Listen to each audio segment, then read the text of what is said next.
안녕하세요. 이강수입니다. 이번 시간에는 노동과 피로에 대해서 공부하도록 하겠습니다. 생체 리듬에 관한 설명 중 틀린 것은 어느 것인가? 1. 감각의 리듬이 마이너스로 최대가 되는 경우에만 위험일이라고 한다. 2. 육체적 리듬은 P로 나타내며 23일을 주기로 반복된다. 3. 감성적 리듬은 S로 나타내며 28일을 주기로 반복된다. 4. 지성적 리듬은 I로 나타내며 33일을 주기로 반복된다. 이 문제는 2013년, 17년, 22년도에 출제된 문제로 어미 문제이며 빈번하게 출제되는 유형이니 반드시 알아두시기 바랍니다. 생체 리듬에 관한 설명 중 틀린 것은 1번 이오밀은 안정기의 플러스와 불안정기 마이너스의 교차점이죠.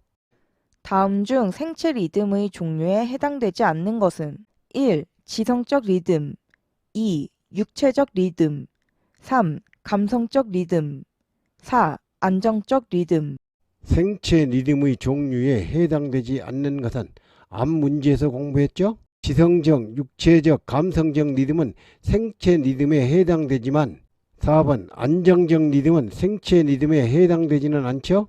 다음 중 생체 리듬의 종류에 해당하지 않는 것은 1. 지적 리듬 2. 신체 리듬 3. 감성 리듬 4. 신경 리듬 생체 리듬의 종류에 해당되지 않는 것은 앞 문제에서 공부했죠. 지성적, 육체적, 감성적 리듬은 생체 리듬에 해당되지만 4번 신경 리듬은 생체 리듬에 해당되지는 않죠. 생체 리듬에 대한 설명으로 옳은 것은 1. 각각의 리듬이 마이너스에서의 최저점에 이르렀을 때를 위험일이라 한다. 2. 감성적 리듬은 영문으로 S라 표시하며 23일을 주기로 반복된다. 3. 육체적 리듬은 영문으로 P라 표시하며 28일을 주기로 반복된다. 4. 지성적 리듬은 영문으로 I라 표시하며 33일을 주기로 반복된다. 이 문제는 2009년, 18년, 20년도에 출제되는 문제로 빈번하게 출제되는 문제이니 반드시 알아두시기 바랍니다.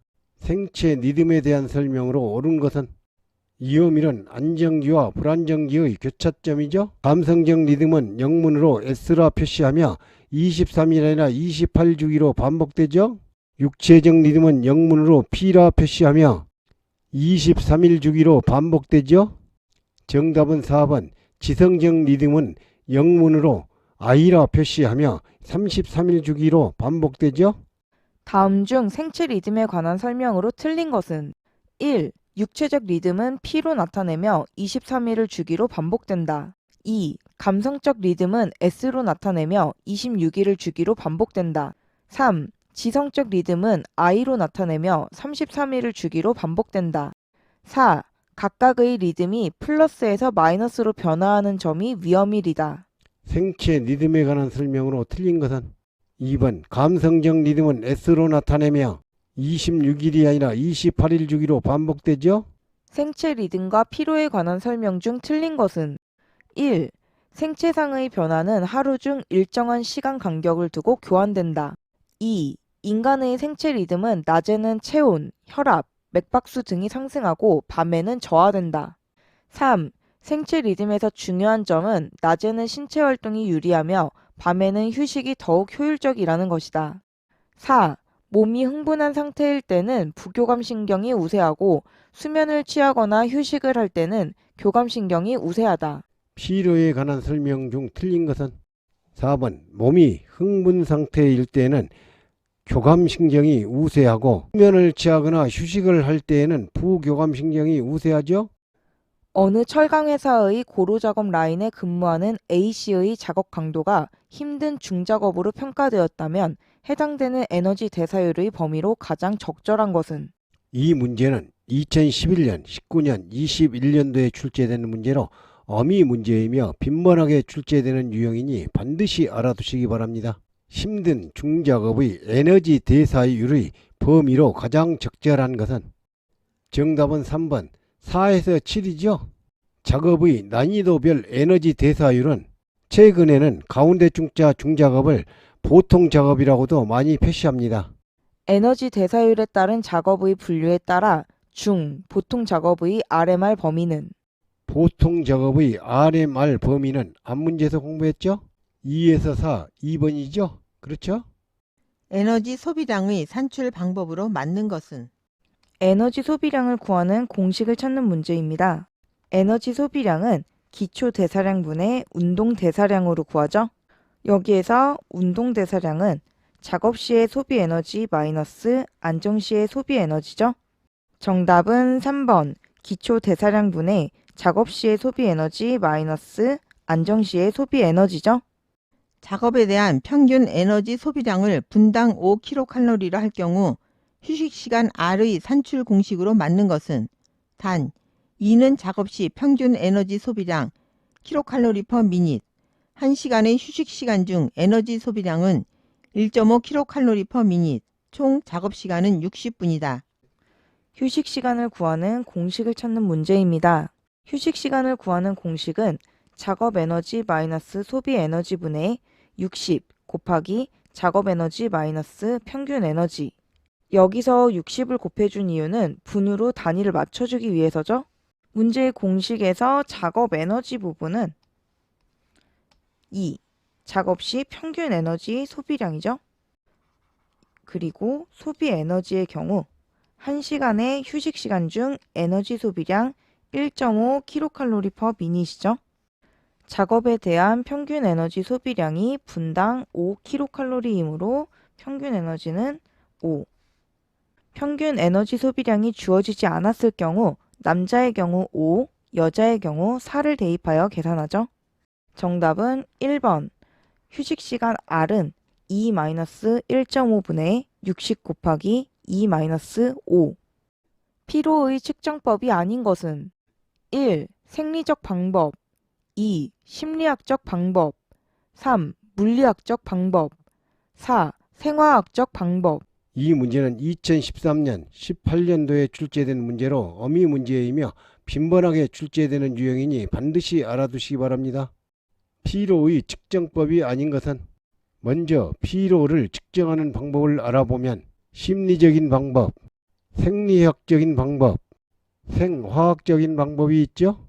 3번 물리학적인 방법은 피로 측정 방법은 아니죠. 그렇죠? 피로의 측정 방법 중 생리학적 측정에 해당하는 것은 1. 혈액 농도 2. 동작 분석 3. 대뇌 활동 4. 연속 반응 시간. 생리학적 측정 방법에 해당하는 것은 혈액의 농도는 생화학적인 방법이죠. 동작 분석과 연속 반응 시간은 심리적 방법이죠. 정답은 3번 대뇌 활동이죠. 피로 측정 방법 중 생화학적 방법의 측정 대상 항목에 해당하는 것은 1. 혈액 검사 2. 근전도 검사 3. 뇌파 검사 4. 심전도 검사. 생화학적 방법의 측정 대상 항목에 해당하는 것은 근전도 검사, 뇌파 검사, 심전도 검사는 생리학적 방법이지만 1번 혈액 검사는 생화학적인 방법이죠. 다음 중 생리적 검사의 피로 측정 방법에 해당하지 않는 것은 1. EMG 2. EEG 3. ECG 4. GSR. 피로 측정 방법에 해당하지 않는 것은 4번 GSR은 피부 전기 반사죠.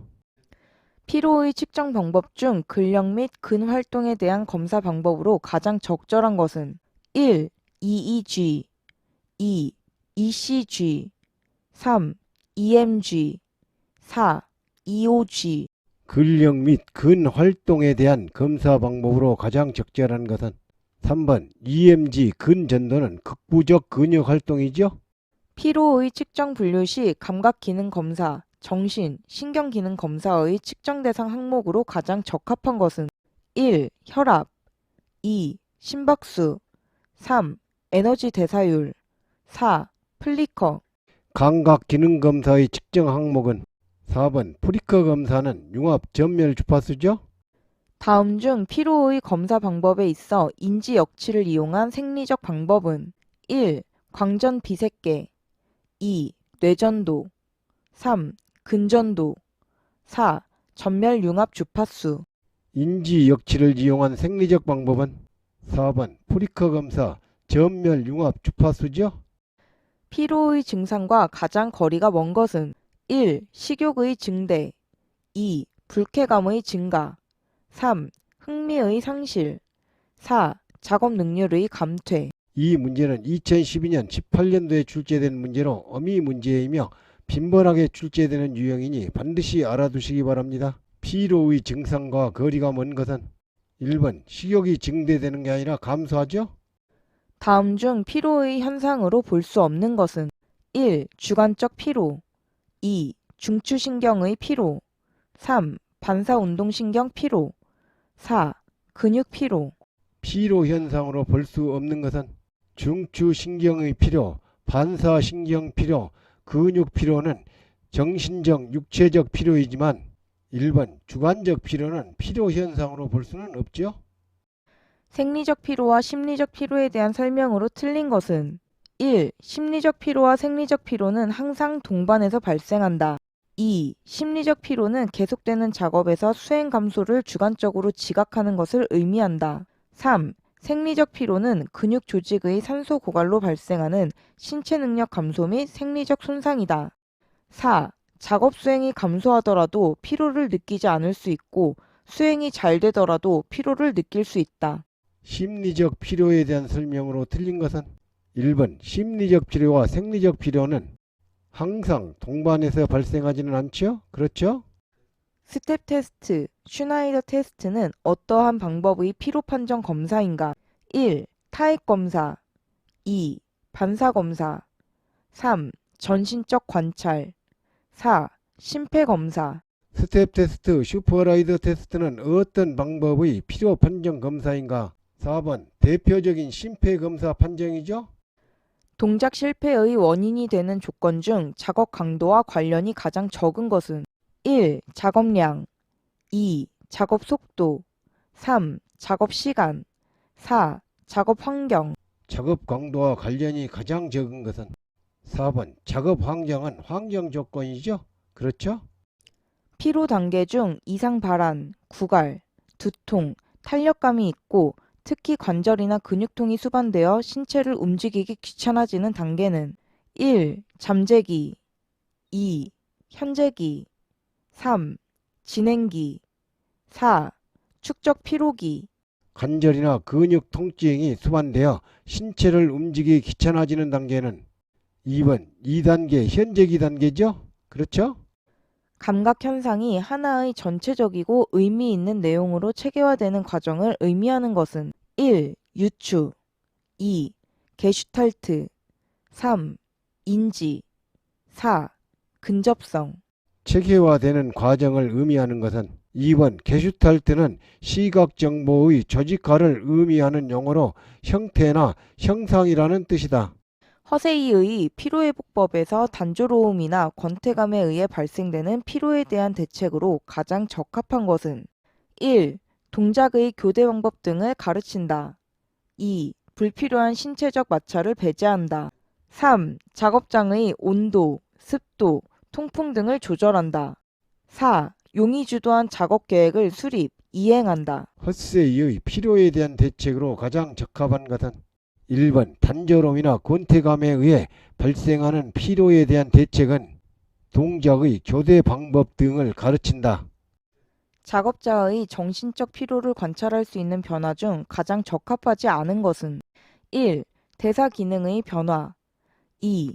작업 태도의 변화 3. 사고 활동의 변화 4. 작업 동작 경로의 변화 정신적 피로를 관찰할 수 있는 변화 중 적합하지 않는 것은 1번 대사 기능 변화는 육체적 피로를 관찰할 수 있는 변화죠. 다음 중 피로의 분류에 있어 만성 피로에 가장 가까운 것은 1. 정상 피로 2. 건강 피로 3. 축적 피로 4. 중추신경계 피로 만성 피로에 가장 가까운 것은 3번 축적 피로는 과로로 인하여 피로가 누적되는 것을 말하죠. 다음 중 피로를 가져오는 내부 요인이 아닌 것은 1. 경험 2. 책임감 3. 대인관계 4. 습관 피로를 가져오는 내부 요인이 아닌 것은 3번 대인관계는 외부적인 요인이죠. 다음은 지각 집단화의 원리 중 한 예이다. 이러한 원리를 무엇이라 하는가? 1. 단순성의 원리 2. 폐쇄성의 원리 3. 유사성의 원리 4. 연속성의 원리 그림과 같은 원리를 뭐라 하는가? 3번 유사성의 원리는 하나의 패턴으로 보이려는 형태의 유사성의 원리가 적용되었죠? 다음 시간에는 집단 관리와 리더십에 대해서 공부하도록 하겠습니다. 감사합니다.